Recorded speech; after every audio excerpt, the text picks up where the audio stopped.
Welcome. In this video, I will show you how to change DPI settings on your VIVO Y31 5G smartphone. To adjust your device's DPI, go to Settings, scroll down to Display and Brightness menu.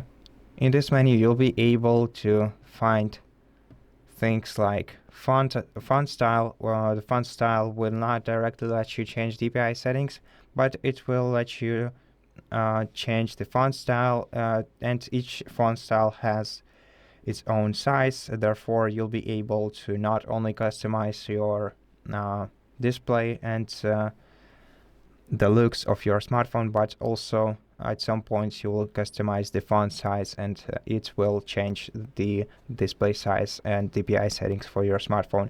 Now, in font and display size settings, however, you can change both the font size, moving the slider to the right to make it larger, and you can also change the display size and enlarge it using this slider at the bottom. Then you can also make the text bolder by switching this toggle, and this way you'll be able to customize your DPI settings. To reset settings to default ones, tap right here, and this will reset your display size and text size to default values.